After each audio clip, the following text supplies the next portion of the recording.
So let's get into the nitty-gritty of this one. What we're going to do today is actually come up with a learning program, also referred to as a training and assessment strategy. The first thing we're going to do as a part of the training and assessment strategy is to come up with a purpose, sometimes referred to as a rationale. Now, most vocational education is competency-based education. Therefore, it's a work-related topic, and the people that you're going to be training will have a job to go to afterwards, well, at least in theory. So therefore, the purpose of your program should be related to that particular work outcome.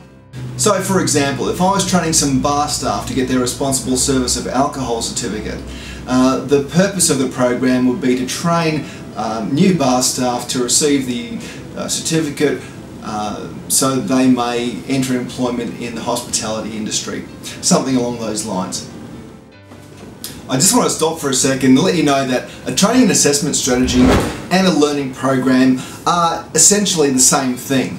Don't get too confused by the terminology. If someone talks about a learning program, they're talking about a way that you're going to train someone in a particular competency. And the next thing we want to come up with are the competency standards we're going to be training to. Now, to access competency standards, we need to go to TGA, training.gov.au. TGA is a national website and it's a database of all competency standards recognised nationally. It also includes accredited courses which have been locally accredited by state training authorities. So these might include some programs that aren't nationally accredited but still have an accreditation via the TGA website. That means certificates can be issued under those titles or those learning programs. Consider our target audience. Who are we aiming the training at? That can be a one-sentence description, or it can be something more specific, like a particular client. For instance, if I have a corporate client like, I don't know, AMP for instance, then I would put AMP and I would talk about the particular clients within that organisation that I'm training. If it's a public course, then I would put in some information about the types of learners that I would be likely to train. There's a need to incorporate language, literacy and numeracy expectations for the role that you're going to be training. So the learning program, as I mentioned, is competency based, so you're trained towards a specific role. That role will have some language, literacy and numeracy requirements. It's important to reflect on those requirements and include assessments and training strategies that incorporate that level of literacy, language use and of course numeracy skills. If you're training within a specific industry, what are some of the organisational policies and procedures that you can incorporate into your training? As I mentioned, perhaps AMP have some of their own procedures that you might want to, or that may want to be included to make the training more relevant and more what they call contextualised to that particular client or person. Through the program, we haven't really covered assessment to a great level, but as a part of your training assessment strategy, you need to consider the assessment methods that you might use. So in this instance, or at this stage in the program, have a think about some basic ways you might assess someone in the tasks or skills or knowledge that you're trying to pass on. So for instance, let's go back to the bar staff for a moment.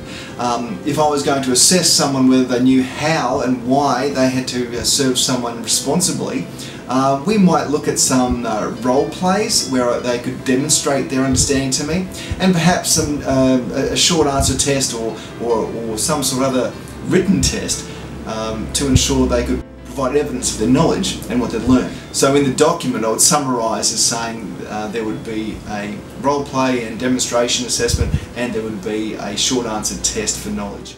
If you have a look at the example in the text, you'll see that there is a matrix and some ideas about different kinds of assessment and how that assessment might be used throughout the particular learning program. That is an example, and you can use that kind of example, that kind of way of illustrating how you're going to actually assess. But again, at this stage we haven't covered assessment in any great depth, so just a basic understanding at this point and put it on paper, at least your thoughts. If in doubt, just send through what you have done, ask your facilitator or your online coach if they can lend some assistance as to how it might be worded. Alright, so with your first training assessment strategy on its way to being completed, go back through it and make sure it looks professional. Make sure it looks like a document that you would like to see if you're in a training organisation. Remember, you're training to become a professional trainer. And it's one of those things. People will want to employ you, or people will want you to work for them, or even for yourself, if you present professionally. And one of those ways of presenting is in your written documentation. So make sure you really put together a great looking document. We do have the templates available, but if you want to use your own, as long as the categories there are met, we'll be happy to have a look at it. All that being said, I wish you all the best, and we'll see you in the next video.